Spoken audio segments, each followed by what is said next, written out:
الحمدللہ رب العالمین والصلاة والسلام علی سید الانبیاء والمرسلین اللہم صلی علی سیدنا و مولانا محمد وعلی آلہ واصحابہ وبارک وسلم وصلی علیہ۔ دنیا کے تمام دیکھنے والوں کو، تمام چاہنے والوں کو، تمام پیار کرنے والوں کو، اور جہاں جہاں تک اس وقت میری آواز کو سنا اور مجھے دیکھا جا رہا ہے، جنید اقبال کی جانب سے انتہائی محبت کے ساتھ السلام علیکم۔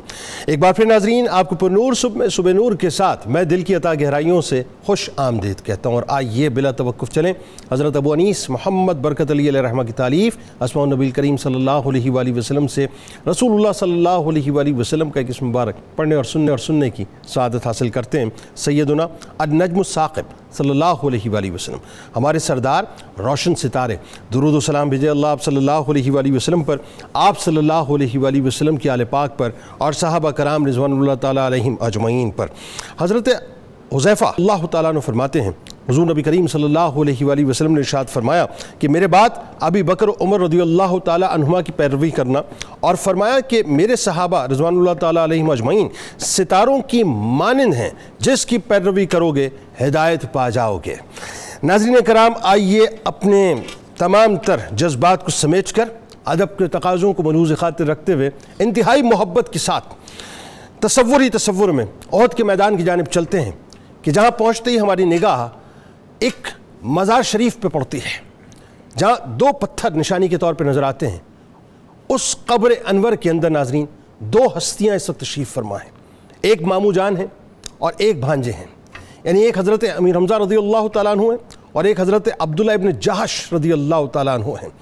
کیا ہی ہستیاں ہیں ناظرین کہ جو اپنی خوشبو سے، یوں کہیے کہ اپنی مہک سے آج بھی میدان احد کو صرف مہکا نہیں رہے بلکہ پورے مدینہ پاک کو مہکا رہے ہیں۔ اور اگر میں یہ غلط نہ کہوں تو بالکل اسی طرح سے ہوگا کہ آج بھی دین اسلام کی مہکار انہی کی مہکار کی وجہ سے قائم ہے کہ جن کی قربانیاں رہتی دنیا تک سلامت رہیں، اور جن کی قربانیاں رہتی دنیا تک ہمیں یہ پیغام دیتی رہیں گی کہ یہ وہ ہستیاں ہیں کہ جنہوں نے لا یؤمن احدکم حتی اکون احب الیہ من والدہ وولدہ والناس اجمعین کا حق ادا کر دیا۔ ناظرین، یعنی آج ہم بنیادی طور پہ رسول کریم صلی اللہ علیہ وآلہ وسلم کے پھوپھیزاد، رسول کریم صلی اللہ علیہ وآلہ وسلم کے برادر نسبتی حضرت امیر حمزہ رضی اللہ تعالیٰ عنہ کے پیارے سے بھانجے حضرت عبداللہ ابن جہش رضی اللہ تعالیٰ عنہ کی بارگاہ میں انتہائی محبت کے ساتھ کوشش کریں گے، ہدیہ عقیدت پیش کریں ناظرین، کہ جو یقیناً اسلام کے ماتھے کے اوپر ایک جھومر کی طرح چمک رہے ہیں، جن کی قربانیوں نے رہتی دنیا تک یہ پیغام دے دیا کہ ہمارا جینا بھی اللہ اور اس کے رسول صلی اللہ علیہ وآلہ وسلم کے لیے ہے،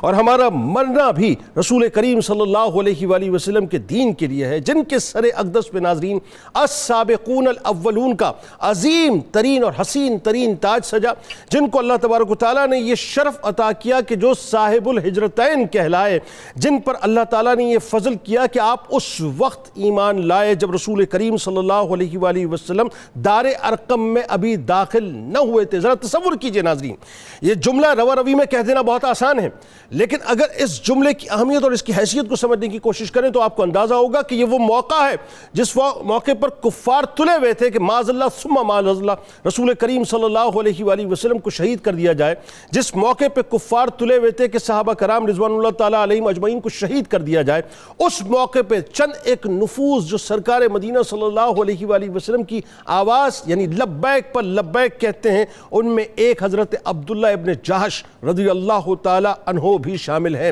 اور آپ کے سر اقدس پہ ناظرین یہ اعزاز سجا کہ اگر میں یہ ٹرم یوز کروں کہ مصطفی انٹیلیجنس کی جو پہلی مہم ہے، اس مہم کو لیڈ کرنے کا صحرا اگر کسی کے سر اقدس پر سجا ہے تو وہ حضرت عبداللہ ابن جہش رضی اللہ تعالیٰ عنہ ہیں۔ نبی کریم صلی اللہ علیہ وآلہ وسلم کی خدمت گزاری میں رہے، نبی کریم صلی اللہ علیہ وآلہ وسلم کے ساتھ ساتھ دین اسلام کی ترویج کرتے رہے۔ کفار جتنے مظالم ڈھاتے تھے مسلمانوں کے اوپر ناظرین، اس میں آپ بھی شامل تھے کہ آپ نے وہ تمام تر مظالم برداشت کیے، یہاں تک کہ ناظرین آپ کی ہجرت اتنی انمول ہجرت ہے اور اتنی حسین ہجرت ہے کہ اپنی ساری پراپرٹی اللہ اور اس کے رسول صلی اللہ علیہ وآلہ وسلم پر مکمل طور پر قربان کر دی، اور اس انداز سے قربان کر دی کہ ایک ایک گھر کو تالا لگا کر نکلے، یہاں تک کہ جب ابو جہل نے آپ کے گھر کے اوپر قبضہ کر لیا اور آپ نے سرکار مدینہ صلی اللہ علیہ وآلہ وسلم سے عرض کیا تو سرکار مدینہ صلی اللہ علیہ وآلہ وسلم نے اس گھر کے بدلے میں آپ کو جنت میں محل کی ضمانت عطا فرمائی۔ اور عالم یہ تھا ناظرین، آج تو ہم دین اسلام پر بات کرتے ہوئے اور دین اسلام اسلام کی راہ پہ چلتے ہوئے گھبراتے ہیں نا، ہمارے قدم لڑکھڑاتے ہیں، ہم کانپتے ہیں، کمزوری محسوس کرتے ہیں، ضعف محسوس کرتے ہیں، ان کا عالم یہ تھا. ذرا سوچئے کہ بدریت کا تاج تو سر پہ سجا ہوا ہے، یعنی سوچئے کہ کتنا عظیم ترین تاج اللہ تعالیٰ نے آپ کو عطا کیا ہے، لیکن جب احد کے میدان میں اترتے ہیں تو اس دعا کے ساتھ اترتے ہیں کہ یا اللہ میرے سامنے ایک ایسا شخص کھڑا کر جو انتہائی جری بھی ہو، انتہائی نڈر بھی ہو، انتہائی بہادر بھی ہو، یہاں تک کہ وہ مجھے شہید کرے. اور بات یہ نہ رکی بلکہ وہ میرے اعضاء کو کاٹے، میرا موصلہ کرے، اور میں اس حال میں تیری بارگاہ میں حاضر ہوں. ناظرین ذرا سوچئے اللہ تعالیٰ نے آپ کو اس حد تک کمال، یعنی کہیے کہ دعاؤں کی قبولیت کا کملہ عطا فرمایا تھا کہ آپ مستجاب الدعوات تھے، کہ یہاں دعا کی ہے میدان احد میں، اللہ تبارک و تعالیٰ نے اس دعا کو مستجاب کیا کہ آپ کو شہادت کا جام بھی نوش کروایا، اور عالم یہ ہے کہ آپ کا موصلہ بھی کیا گیا، اور اسی انداز سے آپ اللہ کی بارگاہ میں حاضر ہوئے. یعنی یہ ایمان کا وہ کہیے کہ کلائمیکس تھا جو آج اگر خدا کی قسم اس کا ڈیسیمل میں بھی ہمیں مل جائے نا تو یقین مانیے مسلمان اپنی اس کھوئی ہوئی روایت کو، اس کھوئے ہوئے وقار کو ایک بار پھر حاصل کر لیں. لہٰذا آئیے آغاز کرتے ہیں اور انتہائی ادب کے ساتھ ہم چلتے ہیں حضرت عبداللہ ابن جہش رضی اللہ تعالیٰ عنہ کی بارگاہ میں، اس تیقن کے ساتھ کہ کل بروز محشر انشاءاللہ ہمیں کم از کم وہ اپنی نگاہوں میں ضرور یاد رکھیں گے. پہلی شخصیت آپ کے ہم سب کے انتہائی قابل احترام ممتاز عالم دین محترم جناب پیر سید شمس الرحمن مشہدی صاحب تشریف فرما ہیں. دوسری شخصیت ممتاز عالم دین ہمارے آپ کے ہم سب کے انتہائی قابل احترام جناب مفتی ارشاد حسین سعیدی صاحب تشریف فرما ہیں. اور تیسری شخصیت ہمارے آپ کے ہم سب کے قابل احترام ممتاز اسکالر جناب ڈاکٹر طاہر حمید تنولی صاحب تشریف فرما. اور آخر میں ملک کے ممتاز شناخہ جناب الحاج اختر حسین قریشی صاحب منقبت کا نذرانہ پیش کریں گے. پیر صاحب آپ سے آغاز کرتے ہیں. حضرت عبداللہ ابن جہش رضی اللہ تعالیٰ عنہ، ظاہر ہے آج بھی آپ کی یوں کہیے کہ اپنے مبارک لہو کی خوشبو سے دین اسلام مہک رہا ہے، تو سب سے پہلے شہید احد کا حسین تعارف ہو جائے اور خاندانی عظمت جو اللہ نے آپ کو عطا کی، اور خاص طور پہ وہ جو اتنے حسین سے رشتوں میں جب آپ پروئے ہوئے نظر آتے ہیں صاحب تو زمین و آسمان رشک کرتے ہیں. فرمائیے. بسم اللہ الرحمن الرحیم. اللہم صلی علی سیدنا محمد وعلی آلہ وعطرتہ بعدد کل معلوم لک. استغفر اللہ الذی لا الہ الا هو الحی القیوم واتوب الیہ. جس طرف چشم محمد کے اشارے ہو گئے، جتنے ذرے سامنے آئے ستارے ہو گئے. حضرت عبداللہ ابن جہش کی بارگاہ میں سلامی اور غلامی پیش کرنے کے لیے اس پہلو سے اگر بات کرنی پڑے کہ آپ کا حسین تعارف کیا ہے، تو اس حوالے سے بھی میں وہ اپنا جو اسلوب ہے اس کو قائم رکھوں گا کہ 5 تعارف آپ کے ایسے ہیں کہ ان میں سے ایک تعارف بھی اگر کسی کو نصیب ہو جائے تو شاید پھر کسی اور تعارف کی ضرورت نہیں رہتی. پہلا کمال کا تعارف آپ کا یہ ہے کہ آپ صحابی رسول ہیں. سبحان اللہ. اور واقعتاً شرع شریف میں یہ اتنا بڑا تعارف ہے کہ اس تعارف پر اگر لمحے کیا، زندگیاں کیا، صدیاں بھی بیت جائیں تو یہ تعارف پوری طرح بیان نہیں کیا جا سکتا. یہ وہی تعارف ہے نا جسے قرآن نے کہا قُلِ الْحَمْدُ لِلَّهِ وَسَلَامٌ عَلَىٰ عِبَادِهِ الَّذِينَ اصْطَفَىٰ، کہ حبیب کہہ دیجئے ساری تعریفیں اللہ کے لیے ہیں اور ان لوگوں کے لیے سلام ہے جنہیں اللہ نے منتخب فرما لیا. اللہ اکبر. اللہ. تو کتنی تفسیروں کا حوالہ دوں جس میں یہ لکھا ہوا کہ یہ منتخب لوگ وہ ہیں جنہیں اللہ نے حضور کے صحابہ کے طور پہ منتخب فرمایا. سبحان اللہ. اور یہی وہ تعارف ہے جسے قرآن نے ان لفظوں میں بھی کہا محمد الرسول اللہ والذین معہ اشداء علی الکفار رحماء بینہم تراہم رکعا سجدا یبتغون فضلا من اللہ ورضوانا. یہ سارا تعارف وہی ہے نا قبلہ. اور آگے چلتے ہیں تو یہ وہی تعارف ہے جسے قرآن نے ان لفظوں میں بھی بیان کیا ان الذین یغضون اصواتهم عند رسول اللہ اولئک الذین امتحن اللہ قلوبهم للتقوی. تو یہ آپ کا شان صحابیت کا تعارف ہے. پہلا کمال کا تعارف آپ کا یہ ہے کہ آپ صحابی رسول ہیں. 3 آیات اس حوالے سے ہدیہ کر دی. اب دوسرا تعارف آپ کا جو ہے وہ اس سے بھی اگلی منزل کی طرف لے جاتا ہے. وہ یہ ہے کہ آپ صرف صحابی تو وہ بھی ہے جو سن 6 ہجری میں صحابی بنا، 7 ہجری میں صحابی بنا، 8 ہجری میں صحابی بنا، لیکن آپ وہ صحابی ہیں جو سابقون الاولون میں سے ہیں. والسابقون الاولون من المہاجرین والانصار والذین اتبعوہم بإحسان رضی اللہ عنہم ورضوا عنہ. یہ تو اس لیول کے لوگ ہیں کہ اللہ کہتا ہے جو ان کی خلوص کے ساتھ پیروی کر لیتا ہے اللہ ان سے راضی ہے، وہ اللہ سے راضی ہے. یعنی صحابیت ویسے سپرلیٹو ڈگری، اس میں بھی بدرجہ اولا جو ہے اللہ تعالیٰ نے آپ کو کمال اور عطا پھر کی. اس میں تیسرا تعارف آپ کا یہ ہے کہ صحابی بھی ہیں، سابقون الاولون میں سے بھی ہیں. اور مزے کی بات یہ ہے جنید بھائی کہ لوگوں نے 2 ہجرتیں کی ہیں، انہوں نے 3 ہجرتیں کی ہیں. 2 ہجرتیں حبشہ کی ہیں، 1 ہجرت مدینہ کی ہے. تو میرے لیے مجھے تو کوئی لفظ نہیں ملا کہ میں ان کے لیے وہ کون سا لقب استعمال کروں ہجرت کے حوالے سے. پہلی ہجرت کی، واپس آئے، پھر پوری فیملی کو لے کے ہجرت کی حبشہ کی طرف، پھر واپس آئے اور پھر مدینہ منورہ کی طرف ہجرت کی. اور صرف ہجرت نہیں کی بلکہ یہ تعارف بھی ساتھ ہے کہ ہجرت کے ساتھ ساتھ جہاں موقع ملا جہاد میں بھی حد کی. اب قرآن کی 5ویں آیت اس حوالے سے نظر کروں گا کہ الذین آمنوا وہاجروا وجاہدوا فی سبیل اللہ، وہ لوگ جو ایمان لائے، ہجرت کی اور جہاد بھی کیا اللہ کے راستے میں. تو اور ان کی شان جو قرآن کہتا ہے اعظم درجۃ عند اللہ، ان کا درجہ چھوٹا نہیں ہے، اللہ کے نزدیک ان کا بہت بڑا درجہ ہے. اولئک هم الفائزون، وہی کامیابی کی آخری حدوں پر ہیں. یبشرهم ربهم برحمت منہ ورضوان وجنات لهم فیہا نعیم مقیم.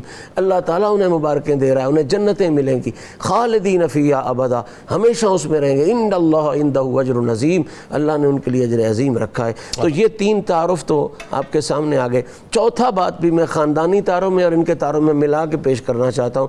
یہ بنو اسد سے ہیں، بنو خزیمہ سے ہیں، ایک عزت دار خاندان ہے جس کے یہ فرد ہیں. لیکن اگلا خاندانی تعارف بھی اور ان کا تعارف بھی یہ ہے کہ انہیں یہ عجیب اعزاز حاصل ہے کہ یہ اس ماں کے بیٹے ہیں جو ماں میرے رسول کی پھوپھی جان. اللہ اکبر، اللہ اور جناب سید الشہداء اور اسد اللہ و اسد رسول ہے. یہ بات نوٹ فرما لیں، حضرت مولا علی سے پہلے جس بندے کو اللہ کا شیر اور اللہ کے رسول کا شیر ہونے کا لقب حاصل ہے وہ جناب امیر حمزہ کو حاصل ہے. اللہ اکبر. یہ اللہ کا شیر اور اللہ کے رسول کا شیر حمزہ پاک ہے. تو اللہ کے اور اللہ کے رسول کے شیر کی سگی بہن جو ماں میں سگی تھی ان کے یہ بیٹے ہیں. تو یہ چوتھا تعارف ہو گیا. اور 5واں کمال کا تعارف یہ ہے کہ یہ اس پاک بی بی کے بھائی ہیں جن کے لیے قرآن نے کہا ہے وَأَزْوَاجُهُ أُمَّهَاتُهُمْ. لوگو یا نساء النبی لستن کأحد من النساء، کوئی عورت ان کی مثل و مثال نہیں ہو سکتی کیونکہ وہ مصطفیٰ کریم کے حرم میں داخل ہو کے مطہرات بنے. اور ایک اور تعارف اور اضافہ کر لیجئے آپ کی اجازت سے کہ رضائی بھائی بھی ہیں سرکار مدینہ صلی اللہ علیہ وآلہ وسلم کے، اور سیدنا امیر حمزہ رضی اللہ تعالیٰ عنہ کے بھی رضائی بھائی. تو مطلب یہ کہ یہ تو اتنے تعارف ہیں کہ ان تعارف کی جھرمٹ میں ہم جو ہے وہ یقیناً اپنی روح کو جو ہے وہ معطر کرتے رہیں. حضرت عبداللہ ابن جہش رضی اللہ تعالیٰ عنہ، تاریخ بتلاتی ہے کہ رسول کریم صلی اللہ علیہ وآلہ وسلم کے دار ارقم میں تشریف لانے سے پہلے آپ اسلام قبول کرتے ہیں. تو یہ بتلائیے وہ معاملہ کیا ہوا. دوسرا ظاہر اس وقت کے جو حالات تھے وہ انتہائی کٹھن ترین حالات تھے. پھر اگین وہی بات کہ یہ جیسا کہ قبلہ پیر صاحب فرما رہے تھے کہ صحابی ہونا ہی سب سے اعلیٰ ترین تعارف ہے. بے شک. لیکن صحابیت میں بھی وہ جو السابقون الاولون کی صف ہے، ذرا اس پہ گفتگو کیجئے قرآن کی روشنی میں کہ کیا مقام اور مرتبہ اللہ تعالیٰ نے عطا فرمایا. جی بہت شکریہ جنید بھائی. دیکھیے حضرت عبداللہ بن جہش رضی اللہ تعالیٰ عنہ، آپ کی عظمتوں کا تذکرہ ہو رہا ہے اور بہت خوبصورت انداز میں ہو رہا ہے. میں اس بات کو یوں دیکھتا ہوں کہ یہ جو عظمت ہے نا، اس کا عظیمت کے ساتھ بہت گہرا تعلق. کیا اچھا ہے، عظمت کا عظیمت سے تعلق، عظمت کا عظیمت کے ساتھ بڑا گہرا تعلق. ایسا نہیں ہے کہ اللہ تعالیٰ کی بارگاہ سے کسی کو عظمتیں تو ملی ہوں لیکن اس کی ساری زندگی ایسی ہو کہ وہ پرتعیش ہے، وہ سموت ہے، اس میں کوئی تکلیف نہیں، کوئی مصیبت نہیں، کوئی ابتلا نہیں، کوئی آزمائش نہیں، کوئی دکھ نہیں، کوئی رنج و علم نہیں. ایسا نہیں ہے. یہ شاید ہمارا آج کے دور میں تصور ہو گیا ہے کہ شاید جو انسان سب سے زیادہ کمفرٹیبل ہوگا وہی سب سے اونچا ہے، وہی سب سے بڑا ہے. اللہ کے ہاں جو فارمولہ ہے وہ مختلف ہے. اللہ تبارک و تعالیٰ جس سے زیادہ محبت فرماتا ہے اس سے زیادہ تکلیفوں کے اندر مبتلا فرماتا ہے. یعنی جس سے محبت زیادہ ہے اس کے لیے کمفرٹ زون پھر کم سے کم ہو جاتا ہے، کم سے کم ہوتا چلا جاتا ہے اور تکلیفیں اور مصائب اور آلام بڑھتے چلے جاتے ہیں. ٹھیک ہے. یہی وجہ ہے کہ یہ جو یوں تو تمام صحابہ کرام کی عظمت ہے، فضیلت ہے، مگر یہ کہ خود صحابہ کرام کے اندر بھی ایک ہیرارکی ہے، ایک درجہ بندی ہے، اور اس درجہ بندی کے اندر جو سب سے اونچے درجے پر کھڑے ہیں وہ صحابہ کرام کا طبقہ ہے، السابقون الاولون۔ اللہ، یہ قرآن مجید نے جو دو کلمات ارشاد فرمائے ہیں صحابہ کرام میں سے جو سب سے اونچا درجہ ہے اس کے لیے، یہ دونوں الفاظ ہی، دونوں کلمات ہی اپنے اندر اتنی گہرائی رکھتے ہیں کہ ہم اس کو سمجھ سکتے ہیں کہ مشکل وقت کے اندر جنہوں نے کلمہ پڑھا، جو کھڑے ہوئے، جنہوں نے دشمن کا سامنا کیا، آقا علیہ السلام کی آغوش رحمت میں تشریف لائے اور حق کا کلمہ بلند کیا، ان کو اللہ تبارک و تعالیٰ نے وہ رتبہ عطا فرمایا کہ بعد میں صحابہ بننے والے بھی ان کا مقابلہ نہیں کر سکے، چاہے جائے کہ امت میں سے یا انسانیت میں سے کوئی اور ان کی برابری کا تصور کرے۔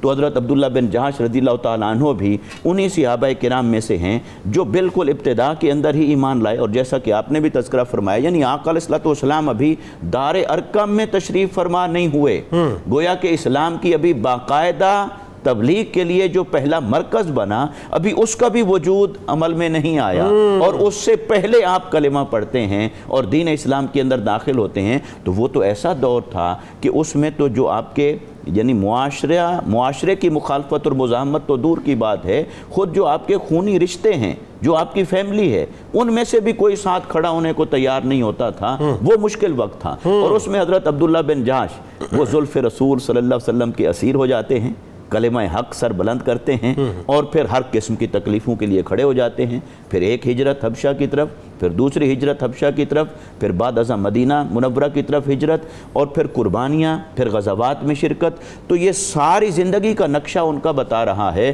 کہ انہوں نے عظیمت کے اندر ہی اپنے آپ کو اس درجے پر لے گئے کہ اللہ تبارک و تعالیٰ نے اتنی عظمتیں ان کے لیے مقدر فرما دی۔ اور السابقون یعنی پہلے والے، تو جو سبقت لے گیا ایمان لانے میں وہی سبقت لے گیا فضیلت کے اندر۔ تو اب ہیرارکی اور درجہ بندی کے اعتبار سے پھر یہ قرآن کا اصول ہے، اسے کسی طور پر نہیں توڑا جا سکتا ہے، الاول فالاول۔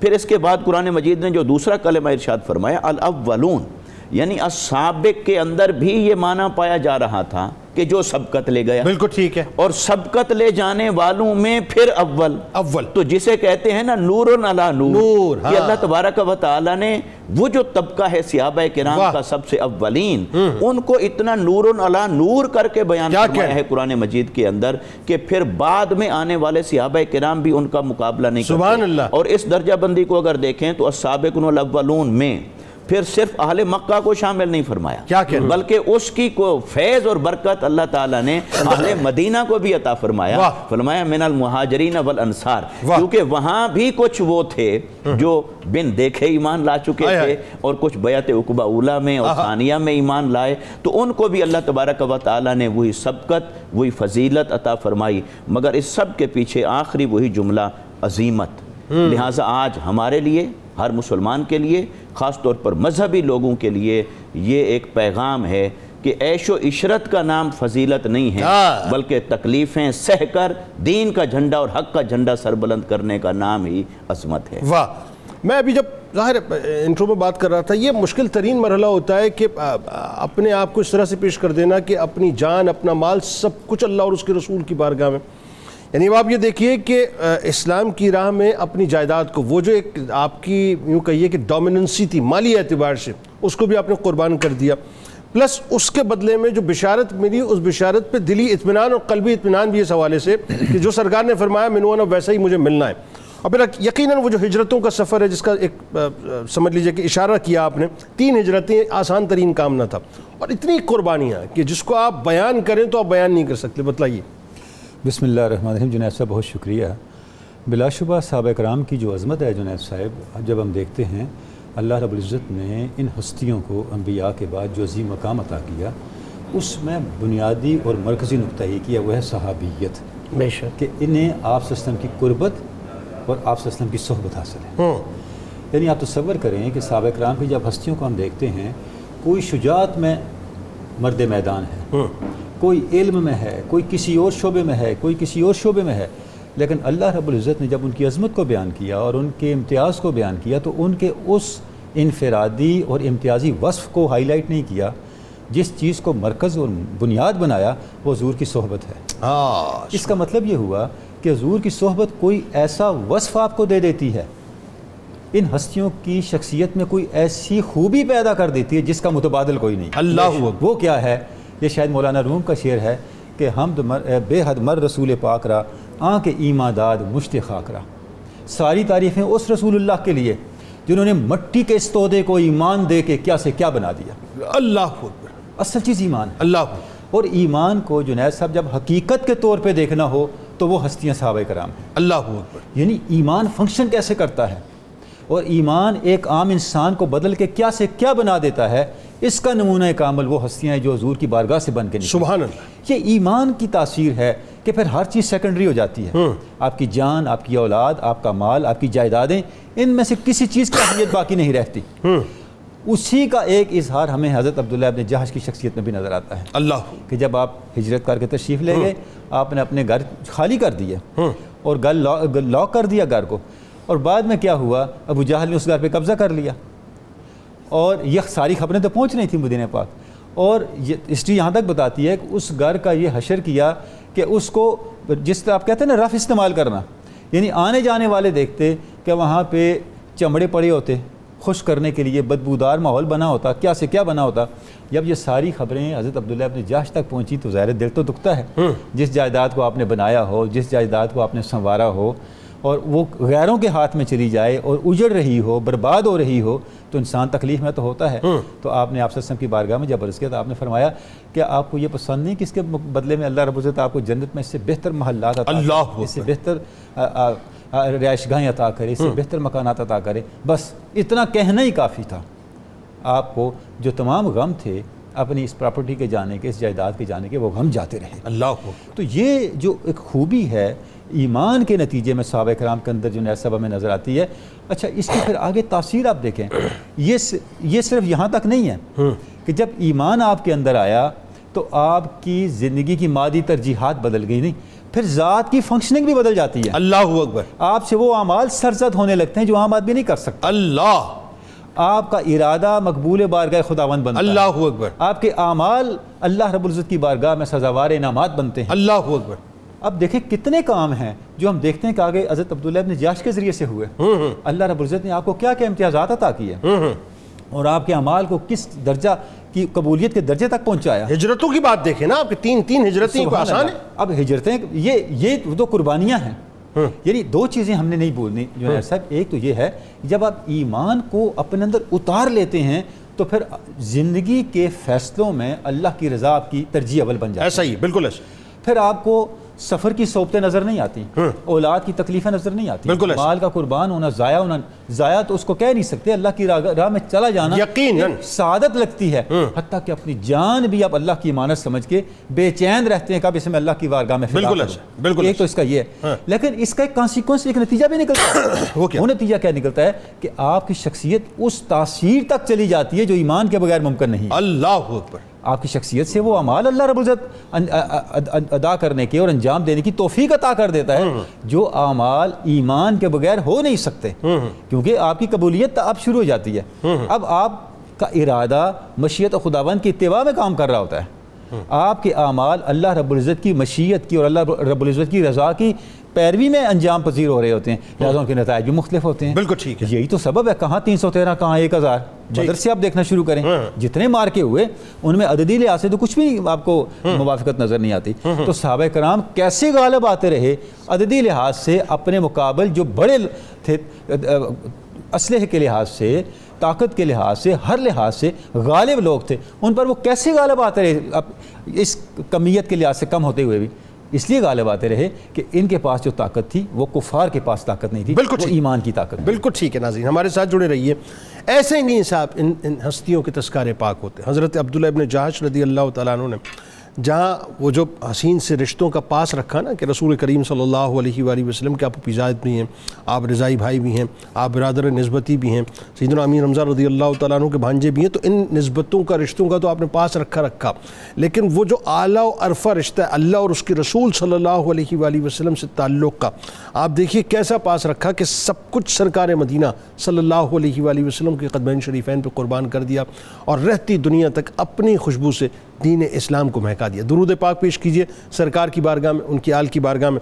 اب لوٹ کے آپ کو بتلاتے ہیں ناظرین کہ یہ جو صرف یہی نہیں کہ آپ نے تکالیف، بلکہ پریکٹیکلی آپ نے دین اسلام کے لیے جو کام کیا ہے، یعنی اس تبلیغی سرگرمیوں میں جس انداز سے حصہ لیا ہے، اس پہ بھی گفتگو کرتے ہیں۔ لوٹ کے انشاءاللہ بات کو یہیں سے جوڑیں گے۔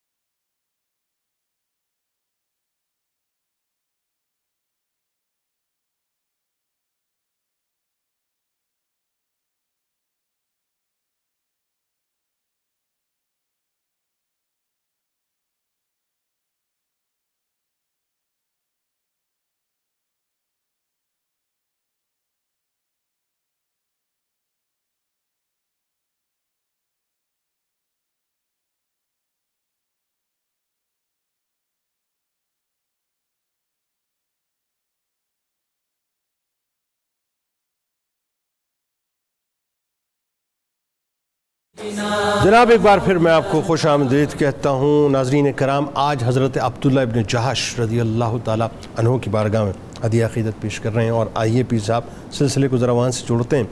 ایک تو جب ظاہر ہجرت مدینہ کا واقعہ ہو جاتا ہے تو رسول کریم صلی اللہ علیہ وآلہ وسلم نے جو پہلی اسٹریٹجیز، مطلب ظاہر مختلف قسم کی جو اسٹریٹجیز اختیار کی، اس میں جو پہلی اسٹریٹجی تھی وہ تھی مواخات، تاکہ یہ کہ ظاہر ایک سب کو ملا دیا جائے اور ایک دوسرے کا سہارا بن جائیں۔ آپ کی جو مواخات جن سے کروائی گئی، ایک تو ان کا ذکر، پھر ان کی شہادت، اور اگین وہی بات کہ حضرت مصعب بن عمیر رضی اللہ تعالیٰ عنہ جو شبیہ رسول صلی اللہ علیہ وسلم، یعنی جس وقت ہم میدان احد کی طرف جاتے ہیں تو ہمیں جو ہیں یہ بنیادی طور پہ تین ہستیاں جو ہیں، ویسے تو ساری ہستیاں مہک رہی ہیں لیکن تین خاص طور پہ پرومیننٹ نظر آتی ہیں، تو ان کے ساتھ جو آپ کی تبلیغی سرگرمیاں رہیں اس کے بارے میں بتائیے۔ بسم اللہ الرحمن الرحیم۔ جنید بھائی، آقا کریم علیہ الصلوۃ والتسلیم کا بے مثل تعارف جو قرآن نے کروایا ہے، اس میں یہ بھی ہے وَاذْكُرُوا نِعْمَةَ اللَّهِ عَلَيْكُمْ إِذْ كُنْتُمْ أَعْدَاءً فَأَلَّفَ بَيْنَ قُلُوبِكُمْ فَأَصْبَحْتُمْ بِنِعْمَتِهِ إِخْوَانًا۔ یعنی نص قطعی میں آقا کریم کی اس جو مواخات ہے، اس کو سند کمال کی حاصل ہے کہ رب کریم فرما رہا ہے تم میرے حبیب کو اس رنگ میں بھی یاد کیا کرو کہ یہ جو تمہارے درمیان دشمنیاں پائی جاتی تھی ان کو مٹا بھی دیا ہے اور تمہیں بھائی بھائی بنا بھی دیا ہے۔ سبحان اللہ۔ تو یہ ہر رنگ میں حضور نے یہ قوت پیدا کی ہے، مکہ میں بھی پیدا کی ہے، سفر میں بھی پیدا کی ہے، اور پھر اس کا خاص منظرنامہ تو وہ تھا جو مدینہ منورہ میں جس طرح آپ کہہ رہے ہیں اسٹریٹجی کے طور پہ اس کو استعمال کیا گیا، ایک مہاجر ایک انصاری کو آقا کریم صلی اللہ علیہ وسلم نے، اور پھر اس میں بڑا خاص دیکھا کہ جو جس مزاج کا ہے اسے اس مزاج والے کے ساتھ بھائی بنا دیا گیا۔ اور یہاں میں اگر یہ جملہ نہ کہوں تو مجھے دکھ لگے گا، شاید میں اپنے فرض منصبی سے ڈیوٹی غفلت کر جاؤں گا کہ حضرت مولا علی اس وقت موجود نہیں تھے، تھوڑی دیر کے بعد آئے تو آپ رونے لگے، تو سرکار نے پوچھا کیوں روتا؟ یا رسول اللہ، آپ نے سب کا بھائی بنا دیا ہے، میرا کوئی بھائی نہیں بنا۔ تو سرکار نے فرمایا انت اخی فی الدنیا والآخرہ، میں تیرا بھائی ہوں تو میرا بھائی۔ تو بہرحال یہ مواخات جب ہوئی تو اس میں آپ آقا کریم صلی اللہ علیہ وسلم نے عبداللہ بن جہش کا بھائی جناب عامر بن ثابت بن افلہ انصاری جو قبیلہ اوس سے ہیں، اور خوبصورت تعارف ان کا یہ ہے کہ یہ بھی الاولون میں سے ضرور ہے، کیونکہ انہوں نے بھی ہجرت سے پہلے، یعنی آقا کی ہجرت سے پہلے دین اسلام قبول کر لیا تھا، مدینہ میں رہتے ہوئے ہجرت سرکار سے پہلے اسلام قبول، بیعت عقبہ اولیٰ میں کیا ہے یا ثانیہ میں کیا ہے یہ میں ڈیفائن نہیں شاید کر سکتا، اپنی کم علمی کی وجہ سے، ہوگا تو یقیناً موجود، لیکن یہ انہوں نے ہجرت سے پہلے اسلام قبول کر لیا، گویا سابقون الاولون من المہاجرین والانصار والا تاج ان کے سر پر بھی سج رہا ہے۔ تو یہ عظیم مجاہد تھے، یہ ثابت عامر بن ثابت، عظیم عاشق رسول تھے، عظیم شان کے مالک تھے اور عظیم قائد بھی تھے۔ آقا کریم صلی اللہ علیہ وسلم نے انہیں ایک خاص مشن پر بھیجا، 10-12 مجاہد ساتھ بھیجے، وہاں پہ کچھ کرنا ایسا ہوا کہ کفار نے حملہ کر دیا اور انہیں پہاڑ کے اوپر چڑھنا پڑ گیا۔ وہ کفار کہتے تھے نیچے آ جاؤ تمہیں زمان دی جائے گی، ان کا ایمان یہ تھا کہتے ہیں میں کافر کی زمان میں نہیں آنا چاہتا، کافر کی ضمانت میں نہیں آنا چاہتا۔ اب پھر کفار نے ان پر حملہ کر دیا تیروں سے، تو یہ 7 بندے وہیں پہاڑ کے اوپر تیر اندازی کی وجہ سے زخمی ہو گئے اور شہید ہو گئے۔ اللہ اب یہ چونکہ بہت بڑے مجاہد تھے، پچھلی جنگوں میں انہوں نے بڑے کفار کے سرکردوں کو مارا ہوا تھا، تو اب کفار کے ذہن میں تھا کہ اب یہ شہید مار تو ہم نے دیا، وہ تو شہید تو ہم کہتے ہیں، انہوں نے کیا کہہ دیا کہ قتل تو ہم نے کر دیا ہے، تو اب اس طرح کرتے ہیں اس کے جسم کے اعضاء کاٹتے ہیں اور ان کو جلاتے ہیں تاکہ وہ ہماری پچھلا جو ہے ریونج بدلہ وہ ہم کر سکیں۔ آپ نے اللہ سے دعا کی ہوئی تھی کہ یا اللہ میرے جسم کو کوئی مشرک ہاتھ نہ لگا۔ اللہ اکبر۔ اب یہ بڑا بھاگ کے گئے ہیں کہ ابھی چونکہ وہ اس دنیا میں نہیں رہے تو ہم جا کے کاٹتے ہیں یا جلاتے ہیں۔ ایک عورت کے بارے میں آتا ہے کہ اس کا والد یا بھائی ان کے ہاتھوں قتل ہوا تھا، تو وہ کہتی تھی کہ مجھے اگر اس کا سر مل جائے تو اس کے سر کی کھوپڑی میں میں شراب پیوں گی۔ اس طرح وہ عرب جاہلیت کے ایک رواج تھے، تو وہ گئے ہیں کہ ان کے اعضاء کا مسئلہ کیا جائے یا ان کو جلایا جائے۔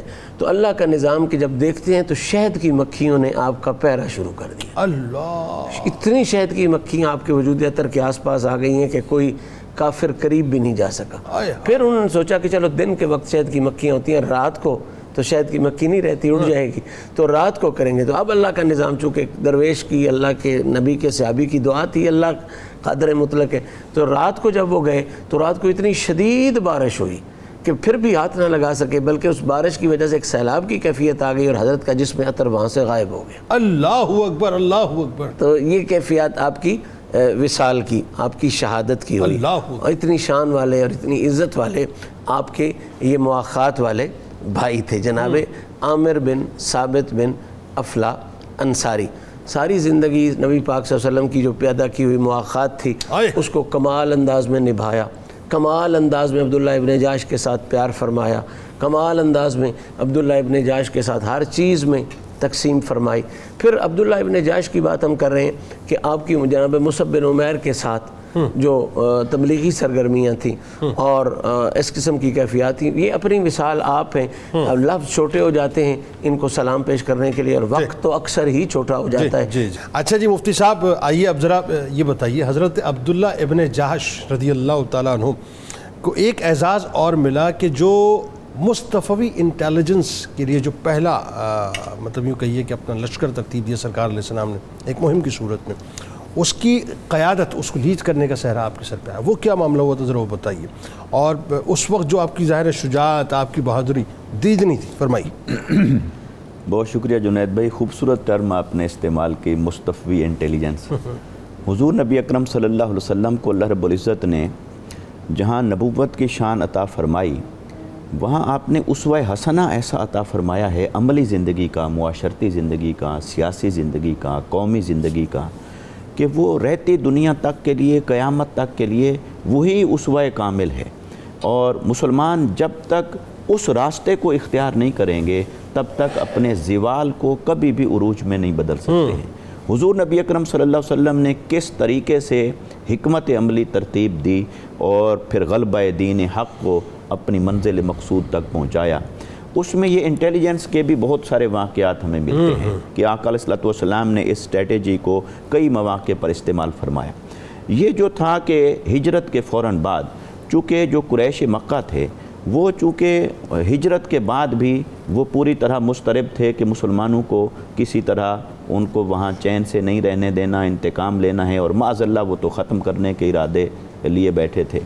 تو کچھ واقعات رونما ہوئے اور حضور نبی اکرم صلی اللہ علیہ وسلم کی بصیرت دیکھ رہی تھی کہ ان کو جو ان کا بغض اور حسد ہے، جو دشمنی اور عداوت ہے، وہ قریش مکہ کو اور کفار کو چین سے نہیں بیٹھنے دے گی، وہ کوئی نہ کوئی اٹیک کریں گے۔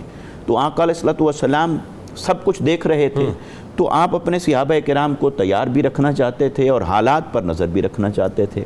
تو حضور نبی اکرم صلی اللہ علیہ وسلم نے ان کو، حضرت عبداللہ بن جہش رضی اللہ تعالیٰ عنہ کو، ان کو 12 یا بعض روایات کے مطابق 8 صحابہ کرام کا ایک لشکر دیا۔ ٹھیک ہے۔ اور دیکھیے خوبصورت بات کیا ہوتی ہے، آقا علیہ الصلوۃ والسلام انہیں فرماتے ہیں کہ یہ میرا خط ہے، اس خط کو کھولنا نہیں ہے، اور سفر آپ نے جاری رکھنا ہے، اور 2 دن کا سفر جب طے کر لو، اور ڈائریکشن ہے مکہ کی طرف، ٹھیک، مکہ کی طرف جانا ہے جو سب سے بڑا دشمن، جی جی، اس طرف چلے جانا ہے، نخلا کی وادی کی طرف، نخلا کی وادی کی طرف۔ اچھا، اور ٹارگٹ کیا ہے، کرنا کیا ہے، وہ چھپا ہوا ہے، وہ خط کے اندر ہے، یہ ہے جانثاری، واہ واہ، سبحان اللہ، آقا علیہ السلام کے صحابہ کرام کی۔ اچھا، اور یہ تربیت ہوتی ہے ایک جرنیل کی، ایک کمانڈر کی، ایک سپریم کمانڈر کی، اور یہ تربیت ہوتی ہے ایک فوج کے سپاہی کی، اور ان کا یعنی صحابہ کرام کا اس انداز سے جو غیر متزلزل یقین ہے آقا علیہ السلام کی ذات پر، اب وہ جان کو ہتھیلی پر رکھ کر مکہ کی طرف روانہ ہو پڑے، پتہ ہے کہ اس خطے کے اندر سب سے بڑا اور بدترین دشمن وہی ہے، اس چل پڑتے ہیں، اور خط میں کیا لکھا ہے اور وہاں جا کے کرنا کیا ہے وہ کچھ معلوم نہیں ہے، تو لہٰذا یہ ہے یؤمنون بالغیب کی عملی تصویر۔ تو پھر نخلا کے مقام پر آقا علیہ السلام نے فرمایا 2 دن کا سفر جب طے کر لو پھر وہاں خط کو کھولنا۔ وہاں کھولا تو آقا علیہ السلام کا حکم مبارک تھا کہ مکہ کے جو قافلے ہیں ان کی آمد و رفت کو، اور اس مقام پر نخلا کے مقام پر یہ آپ نے انٹیلیجنس کا کردار ادا کرنا ہے، ان کی نقل و حرکت پہ نظر رکھنی ہے اور دیکھنا ہے کیا ہو رہا ہے کیا نہیں ہو رہا، اور خبر بھیجنی ہے واپس۔ اب یہ تھا ٹاسک ان کا۔ تو ہوا کیا کہ ایک قافلہ آ جاتا ہے، تجارتی قافلہ عربوں کا، اور وہ قافلہ آ جاتا ہے، اور وہ جو وقت ہے وہ رجب شریف کا آخری دن اور آخری رات آ جاتی ہے، اور رجب شریف جو ہے وہ حرمت والے جو 4 مہینے ہیں جنہیں قرآن مجید نے بیان کیا، ایک رجب ہے، اور پھر ذوالقعدہ ہے، ذوالحج ہے، اور محرم شریف ہے۔ اچھا، رجب شریف کی آخری رات ہے، اور حرمت والے ان 4 مہینوں کا عربوں کے ہاں ایک تقدس چلا آ رہا تھا معاشرتی اعتبار سے بھی، وہ اس میں جنگ نہیں کرتے تھے۔ اب وہ لشکر آ جاتا ہے سامنے، تجارتی قافلہ ہے، اور آپ دیکھتے ہیں، اور پھر آپ یہ دیکھتے ہیں کہ اگر تو یہ اب حدود حرم میں داخل ہو گیا، مکہ واپس چلا گیا ہمیں دیکھنے کے بعد، تو ہماری خبر وہاں پہنچے گی، اور ہماری خبر وہاں لیک ہونا یہ بھی مسلمانوں کے لیے اور آقا علیہ السلام کی اسٹریٹجی کے لیے مناسب نہیں۔ اور اگر ذرا سا آگے بڑھ گیا اور حدود حرم میں داخل ہو گیا، اچھا حدود حرم میں داخل ہو گئے، پھر ان کے ساتھ جنگ نہیں کر سکتے، بالکل۔ یہ اگر یہاں کرتے ہیں تو یہاں قید ہے وقت کی کہ رجب شریف ہے، حرمت والا مہینہ ہے، اور پھر قید ہو جائے گی مکان کی، حرم میں داخل ہو جائیں گے، تو لہٰذا کیا کریں؟ اب یہ ایک مشکل گھڑی تھی۔ اب دیکھیے کہ اتقوا فراست المؤمن فإنه ينظر من نور اللہ، مومن کی فراست سے ڈرو، وہ اللہ کے نور سے دیکھتا ہے۔ اب یہاں فیصلہ کرنا تھا کہ کیا کریں، تو انہوں نے اپنے لشکر سے ساتھیوں سے مشاورت کی، کچھ نے کہا نہیں رجب شریف ہے، اس میں جنگ نہیں کر سکتے، لہٰذا لیکن آپ نے فیصلہ کر دیا، اور فیصلہ کر دیا تو وہ مارا گیا عمر الحضرمی، اور یہ سب سے پہلا قتل ہے، اور یہ غزوہ بدر کے اسباب میں سے بھی اس کو ایک بہت اہم سبب کے طور پر دیکھا اور جانا جاتا ہے، مورخین نے اس کو لکھا ہے۔ تو اب یہ کنفیوژن پیدا ہو گئی اور باتیں شروع ہو گئیں، اور پھر دشمن نے اس کو پروپیگنڈا کے طور پر یوز کیا اس کو کہ یہ رجب کے اندر قتل، رجب کے اندر قتل، یہودیوں نے خاص طور پر رجب کے اندر قتل، اور یہودیوں نے پروپیگنڈا کیا اور اس کو قبائلی تعصب کی طرف بھڑکانے کی کوشش کی، لیکن اس سب میں کیا ہوا؟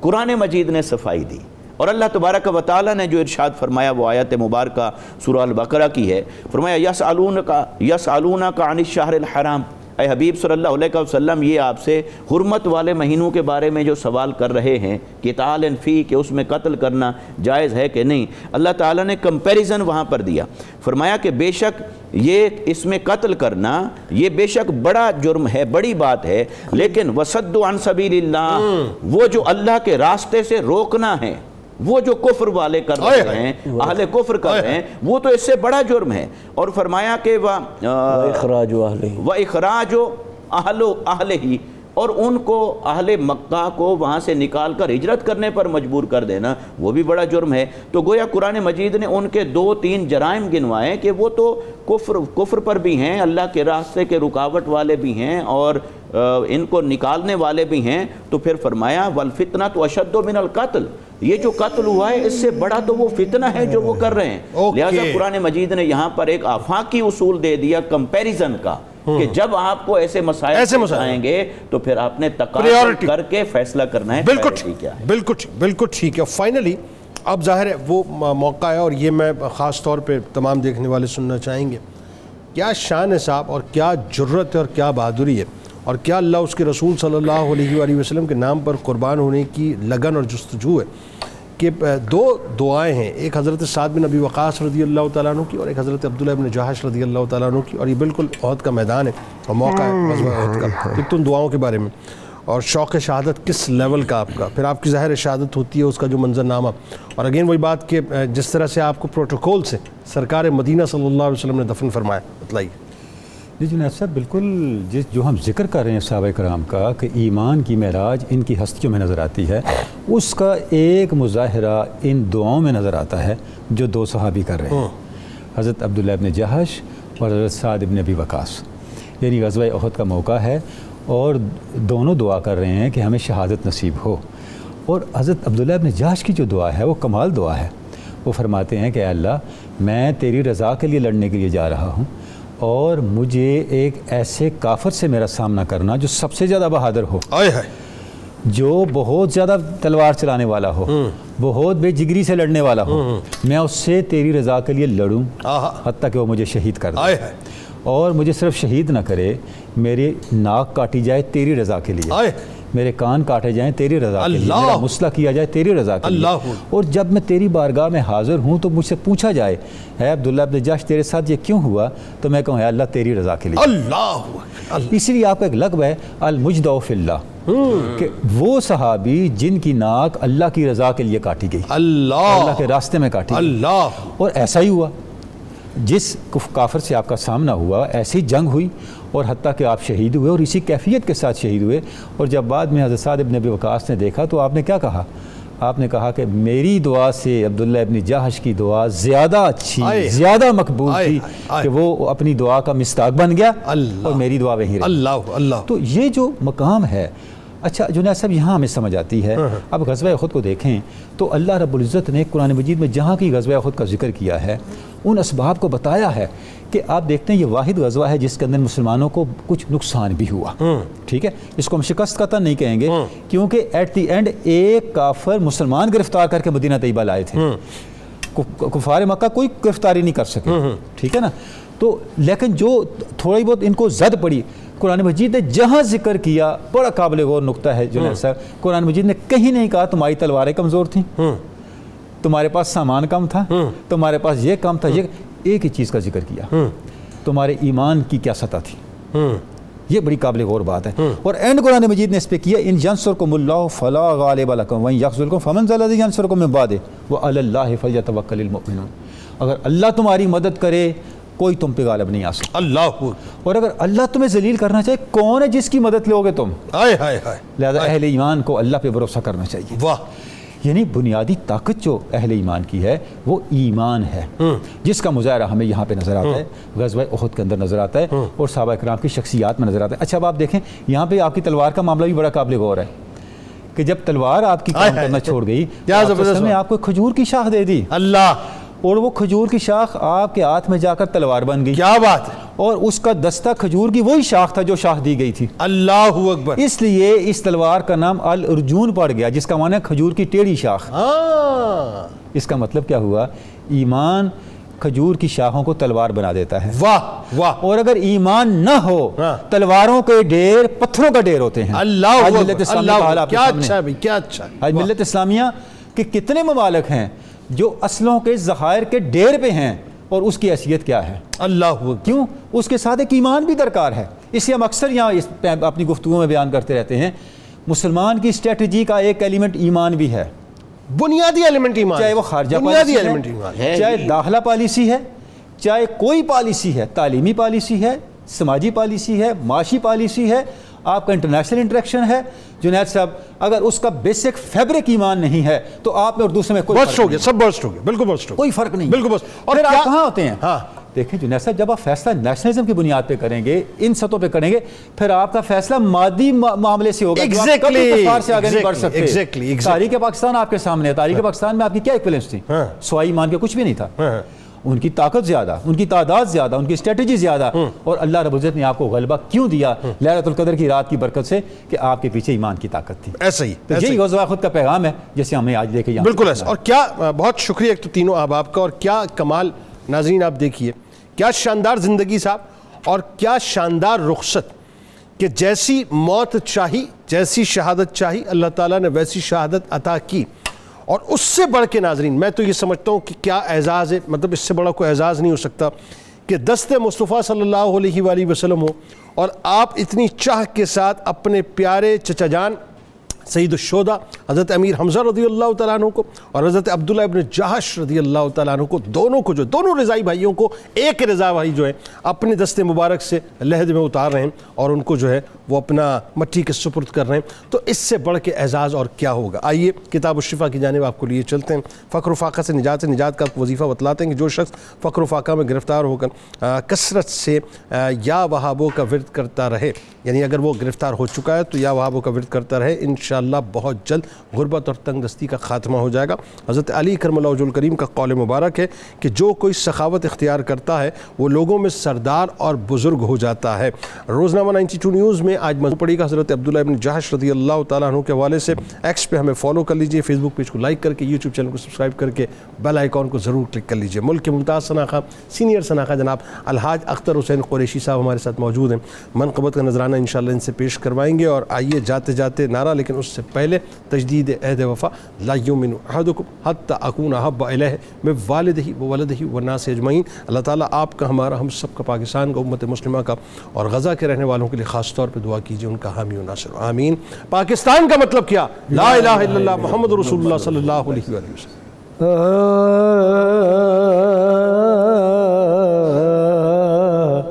عبداللہ بن جہش ہے محمد کے جان نثار، سرکار دو جہاں کو بھی ان سے تھا خاص پیار، سرکار دو جہاں کو بھی ان سے تھا خاص پیار، کہتے تھے مرحبا انہیں قدسی بھی جھوم کر، کہتے تھے مرحبا انہیں قدسی بھی جھوم کر، کرتے وہ کافروں کا جو تلوار سے شکار کرتے، وہ کافروں کا جو تلوار سے شکار، مقبول بارگاہ تھی ان کی ہر ایک دعا، مقبول بارگاہ تھی ان کی ہر ایک دعا، ان پر خدا کی رحمتیں ہوئی ہیں بے شمار، گلزار ان کے خون سے عہد کی زمین ہوئی،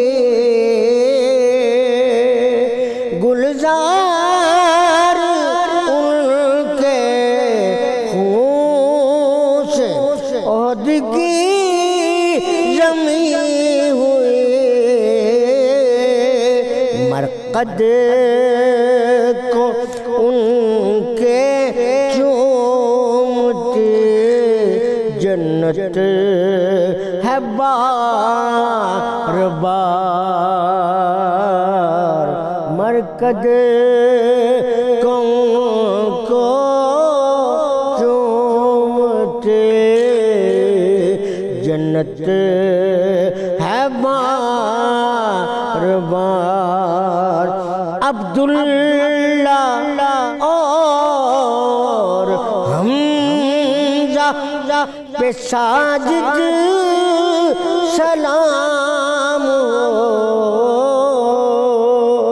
جن کو بحکم مصطفیٰ ایک ہے ملا مزار سرکار